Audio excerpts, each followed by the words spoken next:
Hello, this is Elena Torres from It Coaching, which is about helping you become more successful, creative entrepreneur, and there is also a special part dedicated for women. Today I'm here to talk to you about your purpose. This is a very important question because I honestly believe that you can be happy and successful doing something that it's not aligned with your life purpose, but in the end of the day, and especially by the end of your lifetime, you will feel an emptiness, like something is not right. So let's talk a little bit about how can you find your own life purpose. So begin by doing a list of activities that you like. Now add the activities that you think you like. Okay, you don't know, you've never done it, but you think you would like. For example, I think I'd like to shoot a movie, for example. Okay? Now, to make sure that this has any sense, talk to people. Talk to people. Who do you know, or who do you know that knows someone that does this for a living? How it's their daily routine? Is that something that you would like? If so, then keep all of these activities. If not, then run them out. Okay? Now you know some activities that you like and that you could like. You still need to try, but you could like. Let's make a list of activities or things that you would not like to do as your job. For example, I would not like to be closed in an office. I would like to work on the environment. I would like to work with children. I would not like to work with children.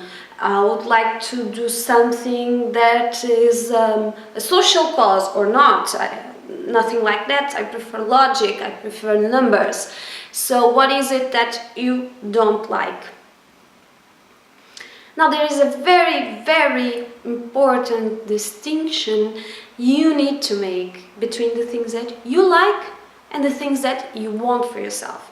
And it has to do basically with the process, because you've got to love the process. If you're going to work 8 hours a day and it's aligned with your life purpose, then you love the process. Otherwise, it's not your life purpose, okay? For example, I like to eat.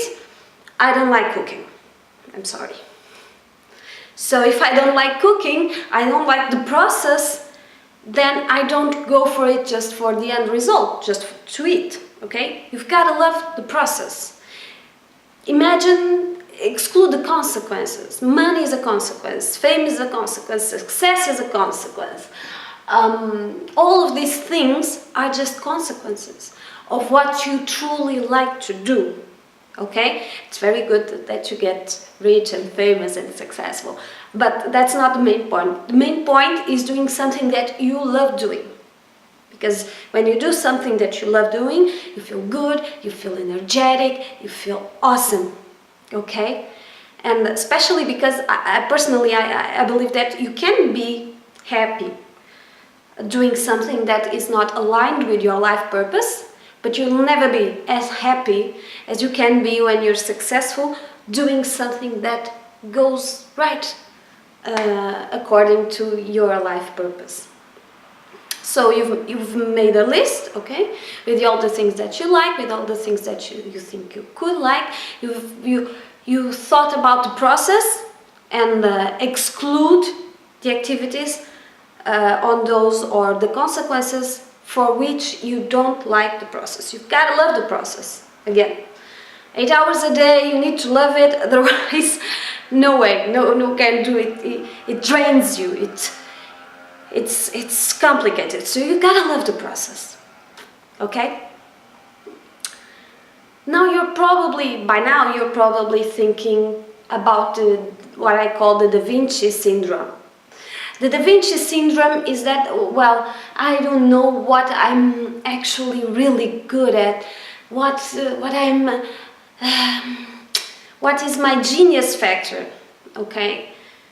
I want to talk about it just for a moment and talk about the difference of being very successful, of being a genius, which is basically the difference of talent and skill.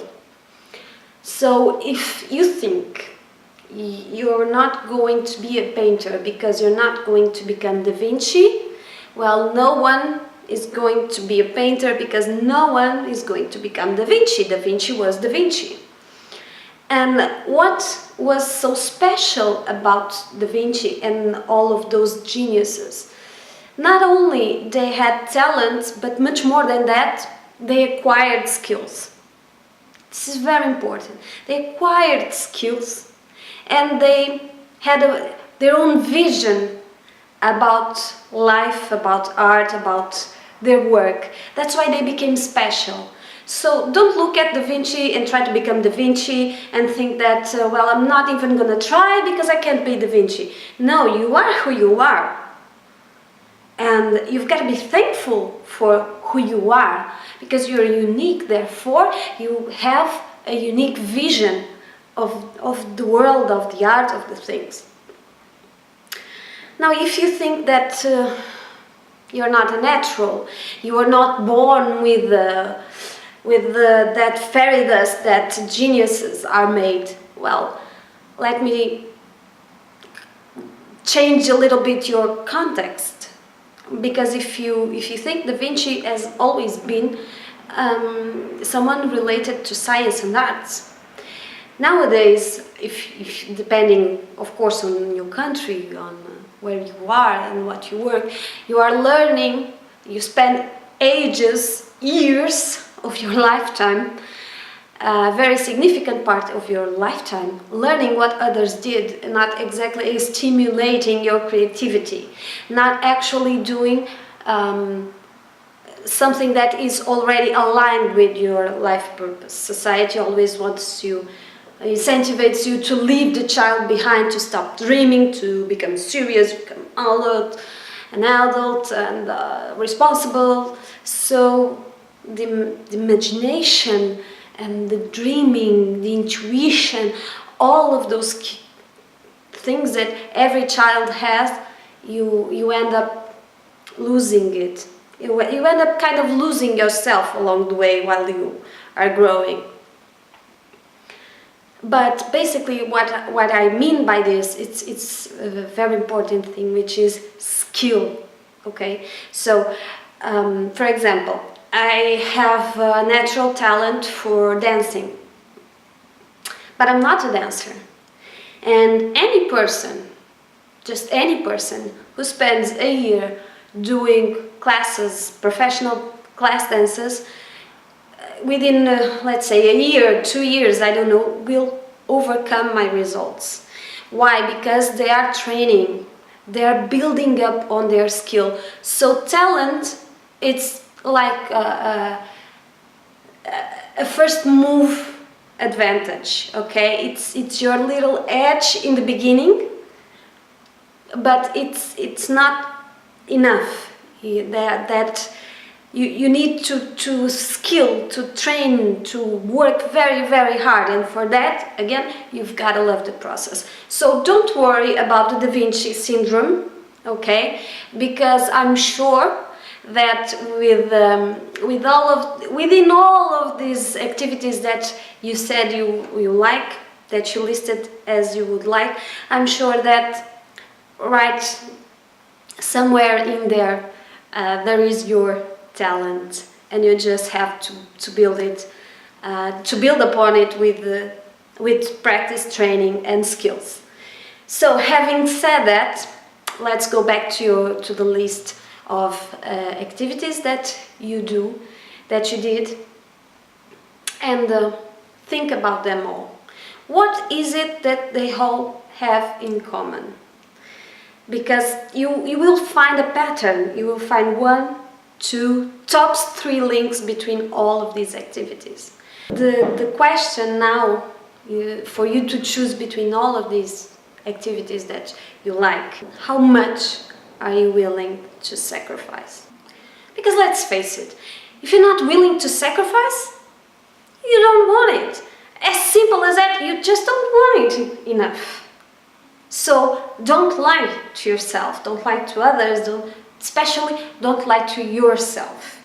You've gotta love the process, okay? You've gotta love the process. If you love the process, you're willing to sacrifice, and you will do it feeling good about yourself. So this is it, and I hope that this has been useful for you and that you discover your life purpose. I see you later.